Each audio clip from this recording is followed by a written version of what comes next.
Good job. An architect who's really talented, has done a lot of work for him. He's got a flair, a beautiful Hispanic flair in particular. And he comes from originally a place called Cuba, which we will be taking over almost immediately. No, Cuba's got problems. We'll finish one first. I like to finish a job. On the way back from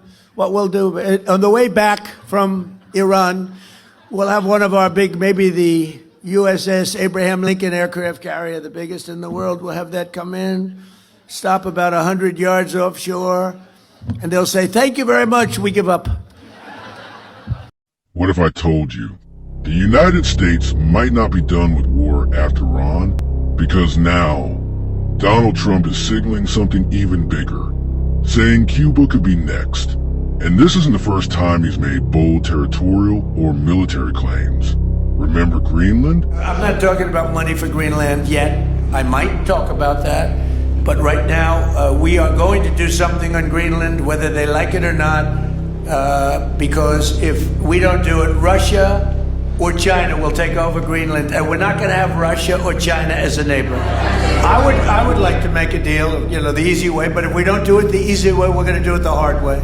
We need Greenland from a national security situation. President Donald Trump appeared to suggest that the U.S. could intervene in the self-governing Danish territory of Greenland. Well, I don't want to talk about Greenland. Let's talk about Venezuela, Russia, Ukraine, and we'll worry about Greenland in about 2 months. Let's talk about Greenland in 20 days. I will say this about Greenland. We need Greenland from a national security situation.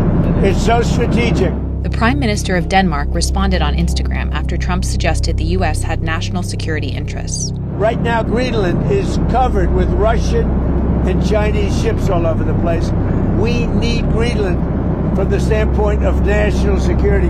And Denmark is not going to be able to do it, I can tell you. Trump has repeatedly stated that he wants to annex Greenland, an idea that Greenland and Denmark have staunchly rejected. Yeah, this is starting to look like a pattern. Recent reports show Trump suggesting that once operations in Iran are finished, the U.S. could shift its focus toward Cuba.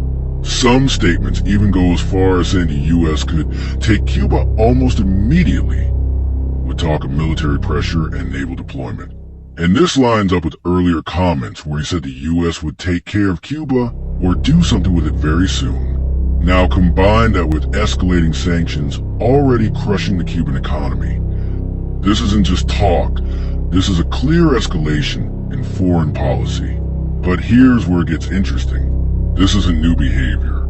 Trump previously pushed for the U.S. to take over Greenland, even suggesting the U.S. might act, whether they like it or not. World leaders pushed back hard. Europe rejected it. NATO tensions rose. So now people are asking, was Greenland just the beginning?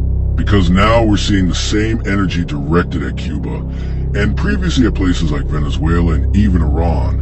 And this is where things start to get serious. Trump's aggressive foreign policy is creating tension not just with enemies, but with allies. European leaders have already criticized tariffs. Military decisions and unilateral actions coming from the U.S. countries are starting to question America's direction. Some see it as strength, others see it as instability. And when you start talking about taking over countries, whether it's Cuba, Greenland, or beyond, that sends a message to the entire world. A message that diplomacy might be taking a back seat to power moves. But this isn't just politics. This affects real people. We're already seeing rising global tensions, increased fuel prices tied to conflict in places like Iran, economic pressure spreading worldwide. Cuba itself is already dealing with blackouts, shortages, and economic hardship, and new sanctions are making it worse. So when leaders talk about taking over countries, that's not just strategy. That's lives, economies, and global stability on the line. So now the question is, where does it stop? Iran? Cuba?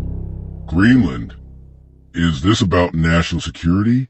Or are we watching a shift toward a more aggressive, expansion-driven America? And more importantly, will the rest of the world stand with it or against it? Because one thing is clear, the world is watching. Drop your thoughts in the comments. Is a strategy or a dangerous escalation? And don't forget to like, subscribe, and stay locked in with Night and Day Network. Because we're breaking down what others won't.